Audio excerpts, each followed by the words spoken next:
Hello my friends, welcome to my YouTube channel industrial power in the world. इस चैनल में आपका बहुत बहुत स्वागत है, अभिनंदन है दोस्तों। आज का हमारा टॉपिक है six core tool. Six core tool के ऑलरेडी 3 वीडियो मेरे यूट्यूब चैनल पे अपलोड हो चुके हैं। हमारे जिन मेंबरों ने, हमारे दोस्तों ने, फ्रेंड्सों ने यदि वो वीडियो नहीं देखा है तो प्लीज आप वो वीडियो देखिए। अभी सिक्स कोर टूल के वीडियो चालू हो चुके हैं। आज हमारा टॉपिक है एपीक्यूपी पार्ट 1। दोस्तों, एपीक्यूपी एडवांस्ड प्रोडक्ट क्वालिटी प्लानिंग, एपीक्यूपी का फुल फॉर्म होता है। ये क्यों यूज किया जाता है? कोई भी कंपनी में, मैन्युफैक्चरिंग कंपनी में, ऑटोमोटिव कंपनी में, जो AIAG automotive industry action group, इसमें सिक्स कोर टूल का एक ये मेन टूल है एपीक्यूपी। इसका पार्ट 1 चालू हो चुका है। इसमें बताया जाएगा एपीक्यूपी क्यों यूज करते हैं, कब यूज करते हैं और इसके यूज करने के क्या फायदे हैं। दोस्तों, तो सिक्स कोर टूल के 5 टूल होते हैं, जैसे कि एपीक्यूपी, पीपेप, MSA, SPC, कंट्रोल प्लान और FMEA। एपीक्यूपी का फुल फॉर्म होता है advanced product quality planning, production part approval process, MSA measurement system analysis, SPC statical process control, CP control plan, FMEA failure mood effect analysis. दोस्तों, ये six core tool के नाम है। आपके इंटरव्यू में भी पूछे जा सकते हैं और पूछते हैं कि सिक्स कोर टूल कौन से हैं, कब इंप्लीमेंट हुआ है। 5 कोर टूल थे, इसमें एक कौन सा टूल जोड़ा गया है, ये सब चीजें क्वेश्चन पूछे जाते हैं। दोस्तों, सिक्स कोर टूल जैसे कि एपीक्यूपी। दोस्तों, एपीक्यूपी में APQP stands for the Advanced Product Quality Planning. It is a structured approach used for the to develop the new product and process, ensuring it meets all customer requirement expectation. दोस्तों, APQP में कोई भी production की planning करना, मतलब कि new project development में जब भी कोई प्रोजेक्ट का काम किया जाता है तो उसमें सबसे पहले सिक्स कोर टूल में एपीक्यूपी का यूज किया जाता है। इसमें 5 फेजेस होते हैं, लेकिन एपीक्यूपी में जो एडवांस्ड प्रोडक्ट क्वालिटी प्लानिंग है, इसमें दोस्तों ये देखा जाता है कि उस प्रोडक्ट की कैसे प्लानिंग करनी है, क्रॉस फंक्शनल टीम कौन कौन सी लेनी है, कौन कौन से डिपार्टमेंट का इन्वॉल्वमेंट है। ये सभी चीजें एपीक्यूपी के फर्स्ट फेज में देखी जाती है। Planning and define the program, ये इसका फर्स्ट फेज का नाम है। दोस्तों, इसके बाद अगर इसको स्ट्रक्चर वे में डिफाइन किया जाता है कि प्रोडक्ट को मैन्युफैक्चरिंग करना है, न्यू प्रोजेक्ट डेवलपमेंट करना है, तो उसमें एक स्ट्रक्चर वे में डिफाइन किया जाता है किस तरीके से प्लानिंग करना है। इसमें स्टेप बाय स्टेप प्रोसेस सिखाया जाता है दोस्तों। फिर this is a proactive approach, meaning it focus on the identifying and the solving the potential problem earlier in the development phase rather than the waiting for issue to arise after the production has already begun. The APQP is widely used in the automotive industry but can be applied to any industry that develop the complex products product. दोस्तों, जो एपीक्यूपी रहता है proactive approach, मतलब कि पहले जो कोई problem आए थे या कोई प्रॉब्लम आने वाले हैं, या हमें प्रॉब्लम लग रहा है कि वो प्रॉब्लम आ सकता है प्रोडक्शन के दौरान पे, तो जब हम प्रोडक्ट डेवलपमेंट कर रहे हैं या हमारा कोई एग्जिस्टिंग प्रोडक्ट चालू है, उसका प्रोडक्शन चालू, उसमें जो इशू आए थे, जैसे कि कुछ प्रोसेस प्लानिंग में आए थे, कुछ मैन्युफैक्चरिंग में आए थे, कुछ डिजाइन में आए थे, कुछ कस्टमर के पास आए थे, ये सभी डेटा का एक पास्ट ट्रेवल डेटा शीट रहता है दोस्तों। उस डेटा के अनुसार हमें डिफाइन किया जाता है कि किस तरीके से हमें आगे वाला प्रोडक्ट को प्रोड्यूस करना है, डेवलप करना है दोस्तों। इसमें अलग अलग प्लानिंग रहती है और ये ऑटोमोटिव इंडस्ट्री में एपीक्यूपी यूज किया जाता है और ये अदर इंडस्ट्री में यूज हो रहा है, जिससे कि क्वालिटी में प्रोडक्टिविटी मिलती है, प्रोडक्ट अच्छा मिलता है, कस्टमर को एक रियल टाइम पे प्रोडक्ट प्रदान होता है और कस्टमर का सेटिस्फेक्शन बना रहता है। जो भी अपना IATF international automotive task force 16949, उसमें पूरा समय पर डेटा मिलता है और उसकी गाइडलाइन के अनुसार हम प्रोडक्ट बनाते हैं दोस्तों। अभी एपीक्यूपी में APQP is the one of the 6 core tool of the IIAG Automotive Industry Action Group, and it is a service as the foundation for the other core tools like FME, MSA, SPC, CP, PPEP. दोस्तों 6 core tool में जो APQP है वो सबसे important है। इसी के द्वारा ये बाकी टूल्स चलाए जाते हैं। किस तरीके से APQP में काम किया जाता है, ये फर्स्ट पार्ट चल रहा है। मेरे चैनल को लाइक, शेयर और सब्सक्राइब कीजिए। आपका सपोर्ट, आपके लाइक, आपके कमेंट मुझे मोटिवेटिव करते हैं। और दोस्तों आप यकीन मानिए ये बहुत ही चैनल में अच्छी तरीके से डिफाइन किया जाता है, किस तरीके से ये टूल यूज किया जाता है। आप शॉप फ्लोर पे काम करते हो तो आपको मालूम पड़ेगा किस तरीके से कंपनी में जो भी पार्ट प्रोड्यूस होता है ऑटोमोटिव सेक्टर में या अदर कंपनियों में, जो भी जो भी स्पेयर पार्ट बनते हैं वो इस टूल के द्वारा यूज किया जाता है। इसी को एक स्ट्रक्चर वे में डिफाइन किया जाता है किस तरीके से इसको फॉलो करना है। दोस्तों ऑब्जेक्टिव ऑफ एपीक्यूपी, दोस्तों जब हम इसको यूज करते हैं तो जैसे कि कस्टमर सेटिस्फेक्शन, तो ensure the final product meet all the customer need want to expectation, जो कस्टमर चाहता है उसका फाइनल प्रोडक्ट उसको मिलता है। यदि हम एपीक्यूपी के पूरे 5 फेज पूरी प्लानिंग से हम डिफाइन करते हैं तो जो वो चाहता है, जो एक्सपेक्टेशन चाहता है, ऑन टाइम लॉन्च, जो भी हम प्रोडक्ट तैयार करने वाले न्यू प्रोजेक्ट डेवलपमेंट में उसकी ऑन टाइम डिलीवरी होती विदाउट एनी डिले। हम टाइमलाइन चार्ट प्लान करते हैं। Low cost to reduce the development and the production cost without compromising the quality. जो भी हम पार्ट प्रोड्यूस करते हैं उसमें हमें पहले से ही, हम जब प्लानिंग करते हैं हमें मालूम पड़ता है कि टूलिंग कब करना है, कौन से सप्लायर का इन्वॉल्वमेंट करना है। ये सभी चीजों का हम क्वालिटी विथ कॉस्ट के साथ यूज करते हैं, जिससे कि लो कॉस्ट का हमें पार्ट प्रोड्यूस होता है और कस्टमर का भी सेटिस्फेक्शन बना रहता है। Defect prevention to identify and the prevent potential problem in the earlier stage. हमें पहले से ही कुछ प्रॉब्लम आया है एग्जिस्टिंग प्रोडक्ट में या इसमें है, तो हमारी जो क्रॉस फंक्शनल टीम रहती है उसमें हम ये आइडेंटिफाई कर सकते हैं। और वो टीम के जो मेंबर रहते हैं वो एक्सपर्ट रहते हैं, उनको पूरा नॉलेज रहता है कि जो प्रोडक्ट डेवलपमेंट हो रहा है इसमें क्या क्या इशू आ सकता है, या कोई एग्जिस्टिंग प्रोडक्ट में मैन्युफैक्चरिंग में सिस्टम में जो इशू आ रहा है तो उस तरीके से टूलिंग डिजाइन करना है, फिजिक फिक्चर डिजाइन करना है। आगे जो प्रॉब्लम आया था इसमें प्रॉब्लम नहीं आना चाहिए। ये सब चीज देख के डेटा डेटा एनालिस किया जाता है और नया टूल या नया प्रोजेक्ट बनाया जाता है। दोस्तों इसमें defect prevention, improve the communication to faster effective communication among all relevant teams including the design, engineering, manufacturing, quality and supplier.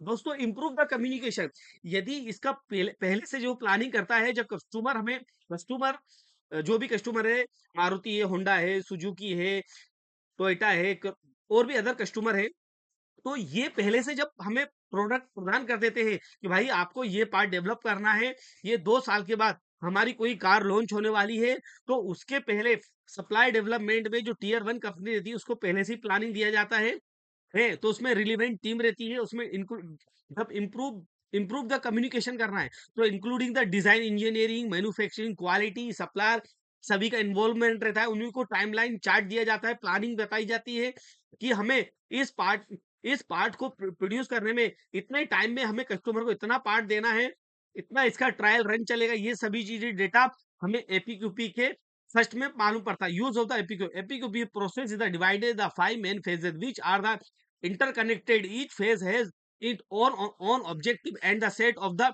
deliverables. दोस्तों जब भी एपीक्यूपी यूज करते हैं इसमें 5 मेन फेज रहते हैं: planning and define, product design, develop, process design, product and process validation, customer feedback, assessment and validation. दोस्तों 5 phase होते हैं। 5 फेज कौन कौन से होते हैं आज इसके बारे में आपको बता रहा हूँ। इसके बाद फर्स्ट फेज के बारे में नेक्स्ट वीडियो आएगा। अभी आप देखिए phase 1 plan and define.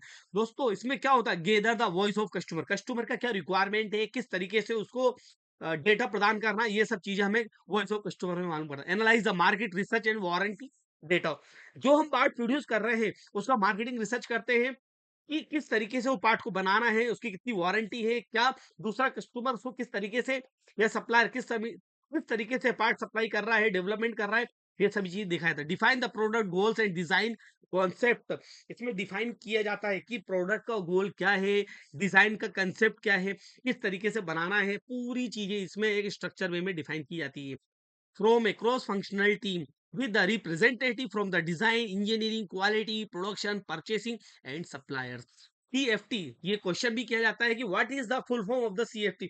CFT का मीनिंग होता है क्रॉस फंक्शनल टीम, मतलब कि न्यू प्रोजेक्ट डेवलपमेंट में एक लीडरशिप होता है, लेकिन ये जो लीडरशिप की जाती है एक आदमी का, मतलब उसकी जो लीडरशिप में जो टीम रहती है वो टीम क्रॉस फंक्शनल टीम इसलिए कहा जाता है क्योंकि उसमें डिजाइन का, इंजीनियरिंग का, क्वालिटी का, प्रोडक्शन का, परचेसिंग का और सप्लायर, ये सभी टीमों का इन्वॉल्वमेंट रहता है। इसका टाइमलाइन प्लान बनाया जाता है कि किसको किस तरीके से काम, इसकी जो मतलब रिस्पॉन्सिबिलिटी रहती है वो क्लियर की जाती है कि क्वालिटी का क्या काम रहेगा, प्रोडक्शन का क्या रहेगा, परचेसिंग का क्या रहेगा, सप्लायर का क्या रहेगा, इंजीनियरिंग का क्या रहेगा, डिजाइन का क्या रहेगा। हर एक चीज का अलग अलग फंक्शन बताया जाता है, उसका काम बताया जाता है, किस तरीके से उसको कितने टाइम में, उसका टाइमलाइन दिया जाता है कि इतने टाइम में आपको ये चीज क्लियर होना ही चाहिए। इसका आउटपुट क्या होता है करने से, प्रोडक्ट एंड प्रोसेस का क्वालिटी प्लान हो जाता है, प्रोडक्ट और प्रोसेस का डिजाइन गोल्स हो जाता है। दोस्तों सेकेंड फेज 2 में प्रोडक्ट डिजाइन एंड डेवलपमेंट। दोस्तों in this phase the team is the creating the product design and the ensure the meet the customer requirement. दोस्तों फेज 2 में जैसे कि आपको फेज 1 में क्या था, प्लान एंड डिफाइन, प्रोडक्ट का प्लान किया जाता है कि किस तरीके से प्लान करना है, उसको डिफाइन करना है। सेकंड में product design and develop, product का डिजाइन और डेवलपमेंट किया जाता है, डिजाइन के साथ डेवलपमेंट। जैसे कि क्या होता है, कंडक्ट द डीएफएमई। डीएफएमई दोस्तों एक होता है जैसे एफएमई, एफएमई में दो, design FME, process FME. Design product का डिजाइन करना है, तो identify the potential weakness of the design, मतलब कि हम जो डिजाइन बनाते हैं प्रोडक्ट को, तो डिजाइन में ये भी ध्यान रखा जाता है कि वो डिजाइन प्रोसेस में, मतलब वो एक्चुअल में बन पाएगा कि नहीं बन पाएगा, वो मशीनें उतनी लग पाएगी नहीं लग पाएगी, हमारे पास उतनी कैपेबिलिटी, एबिलिटी, मेन पावर, ये सब चीज है कि नहीं, वो डिजाइन में भी देखा जाता है। क्योंकि आपने डिजाइन तो कुछ भी बना दिया लेकिन वो एक्चुअली वो प्रोसेस ही नहीं हो पा रहा है, तो ये भी ध्यान दिया जाएगा। Build and test the prototype, उसमें हमें बिल्ड किया जाता है, प्रोटोटाइप एक नमूना बनाया जाता है। Define the product characteristic and tolerance, कुछ इंपोर्टेंट कैरेक्टरिस्टिक रहते हैं कि उसके अनुसार जो कस्टमर का कुछ रिक्वायरमेंट रहता है कि भाई ये चीजें इतने टॉलरेंस में रखना है और ये इतना डायमेंशन होना ही चाहिए। Critical to quality, critical to post, critical to quality, critical to process, critical to safety, ये सब डेटा ध्यान में रखा जाता है। दोस्तों आउटपुट, अब इसका आउटपुट का डीएफएमई रिपोर्ट बनता है, डिजाइन रिव्यू होता है, prototype and their test result देखा जाता है, इंजीनियरिंग ड्राइंग एंड स्पेसिफिकेशन देखा जाता है। ये फेज 2 में होता है। इसके बाद फेज 3 में process design and development.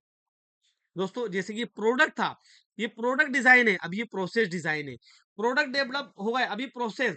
This phase is the focus on how to product will be manufacturing, मतलब प्रोसेस किस तरीके से उसका लेआउट किया जाता है, मशीनें कैसे, प्रोसेस जैसे कि यहाँ लिखा है conduct the PFM, process failure mode effect, मतलब कि डिजाइन तो हो गया, तो प्रोसेस करना है, तो उसमें प्रोसेस में कहाँ कहाँ फेलियर आ सकता है, कौन सी मशीन कहाँ बिठानी है, कितने टाइम में बिठानी है, उसको किस तरीके से मशीन का डिजाइन करवाना है, इसके बाद उसमें किस तरीके से प्रोसेस होगा, कितनी मेन पावर लगेगी, कौन कौन से टूल यूज होंगे, कौन कौन सा क्वालिटी की टीम का इन्वॉल्वमेंट चाहिए, कौन कौन से मेजरिंग इंस्ट्रूमेंट लगेंगे, कौन कौन सी टेस्टिंग लगेगी, ये सब चीजें प्रोसेस में एक, और कहाँ पर फेलियर आया वो भी देखना। फिर इसका create the process flow diagram रहता है, वर्ड मैप रहता है मैन्युफैक्चरिंग स्टेप पे।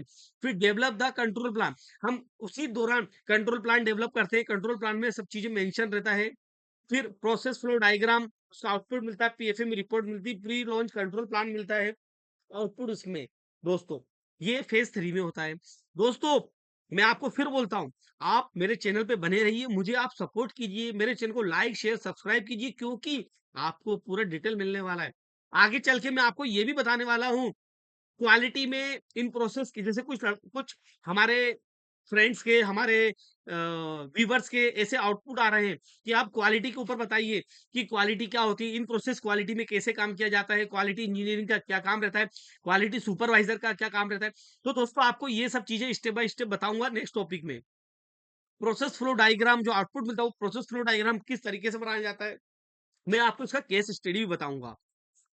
अभी phase 4 product and process validation, मतलब कि डिजाइन हो गया, प्रोडक्ट हो गया, लेकिन इसका वैलिडेशन करना है सही तरीके। तो in this phase the team is the validation that the production process is a reliable can the product quality product at scales. दोस्तों इसमें क्या होता है, run at initially production trial. इसमें एक प्रोडक्शन ट्रायल का अलग अलग रन होता है, अलग अलग ट्रायल होते हैं। उसमें इसमें प्रिपरेशन द सबमिशन पीपे प्रोडक्शन पार्ट अप्रूवल प्रोसेस का डॉक्यूमेंटेशन किया जाता है। इसमें 18 डॉक्यूमेंट रहता है। मैं आपको फिर बोल रहा हूँ, मैं लिंक डिस्क्रिप्शन में डाल दिया है, जिसमें 6 कोड टूल के तीन तीन में ऑलरेडी टॉपिक डाल चुका हूँ। जिन्हें नहीं देखे पार्ट 1 2 3 आप वो देखिए। ये 6 कोड टूल का 6 पार्ट है, लेकिन ये एपीक्यूपी का फर्स्ट पार्ट है। Evaluate the process capability using the statistical process का एसपीसी, इसके बारे में पूरा डिटेल बताऊंगा। लेकिन ये जो वैलिडेशन होता है, मैंने आपको क्या बोला था, एपीक्यूपी में जो भी 5 फेज है, पीपे पे SPC MS control plan FM, ये इसी में इंक्लूड रहते हैं दोस्तों, क्योंकि वो प्लानिंग की जाती है प्रोडक्ट में। फिर इसके बाद आउटपुट का पीपे सबमिशन मिलता है, प्रोडक्शन कंट्रोल प्लान मिलता है, प्रोसेस कैपेबिलिटी स्टडी मिलती है। दोस्तों फेज 5 में feedback assessment and corrective action, मतलब कि जो 5 फेज 4 फेज हो चुके हैं, इसे फीडबैक, मतलब हम कस्टमर को जब पार्ट प्रोड्यूस हो जाता है, जब उसको पार्ट देते हैं तो उसका फीडबैक लेते हैं, भाई साहब पार्ट कैसा बना है दोस्त। कंपनी वो एक डॉक्यूमेंटेशन सबमिशन होता है, पार्ट हम देते हैं, उसके डॉक्यूमेंट देते हैं, और उसमें फिर उसका फीडबैक लिया जाता है कि आपको पार्ट कि सेफ्टी के अनुसार कैसा है, ड्यूरेबिलिटी कैसी है, ये सब चीजें डेटा और डिजाइन के अनुसार बना कि नहीं बना है, उसकी सभी चीजें डेटा देखा जाता है। एसपीसी का डेटा देखा जाता है, एमएसए का देखा जाता है, प्रोडक्टिविटी देखी जाती है, हर चीज ध्यान में रखा जाता है। तो क्या लिखा, गेदर गेदर द फीडबैक होता ड्यूरिंग द प्रोडक्शन में देखा जाता है। Analyse the customer complain and warranty data, मतलब कुछ इशू आता है तो हम देखते हैं कि क्या इशू आ रहा है, उसको सोल्व कैसे करना है। फिर improvement the corrective action and improve the process, हम जब उसका फीडबैक आता है तो देखते हैं तो क्या क्या प्रॉब्लम आ रही है, क्या इशू आ सकता है या आ रहा है, तो उसके पीछे हम क्या एक्शन लिया था, करेक्टिव एक्शन प्रिवेंटिव एक्शन क्या लिया जाता है उसके ऊपर। जैसे कि प्रॉब्लम सॉल्विंग टूल है, उसके द्वारा यूज किया जाता है with help of the problem solving tool. अभी इसके फायदे क्या होते हैं, जैसे कि ये चीज जब data improve the plan and action होता है, data analysing and continual improvement होता है। In short APQP is like the road map in the successfully new product launch in help of the ensure that the quality design into the production from the beginning rather than the trying to fix problem at the end। मतलब कि आपको 5 phase में पूरा detail मिलता है किस तरीके से। दोस्तों अभी नेक्स्ट टॉपिक आएगा एपीक्यूपी पार्ट 2। अभी आपको अब एपीक्यूपी का ये एक मैंने बता दिया है, 5 फेज होते हैं। अब एक फेज का जो फेज 1 है, plan and define the program. अब मैं इसको पूरा डिटेल में आगे वाले टॉपिक में बताऊंगा किस तरीके से इसको होता है, कौन से डॉक्यूमेंट होता है, कौन कौन सी टीम का क्या रोल होता है, क्या रिस्पॉन्सिबिलिटी होती है, क्या उनका रिस्पॉन्सिबिलिटी तो होती है, लेकिन टॉप मैनेजमेंट का क्या इन्वॉल्वमेंट रहता है। दोस्तों ये आपको सब आपको मिलेगा, तो मेरे चैनल पे नेक्स्ट वीडियो तक बने रहिए। और thanks for watching this video. तो दोस्तों आप मेरे चैनल को देखिए और इसको बहुत सारे लोगों में, आपके फ्रेंड्सों में सब्सक्राइब कीजिए और शेयर कीजिए। और नेक्स्ट टॉपिक आने वाला है पार्ट 2 का, और मैं आपको पूरा इन प्रोसेस का क्वालिटी, और नेक्स्ट टॉपिक मेरा सीएमएम का भी आएगा, बहुत मेरे फ्रेंड्सों का रिक्वायरमेंट आ रहा है। तो थैंक यू वेरी मच।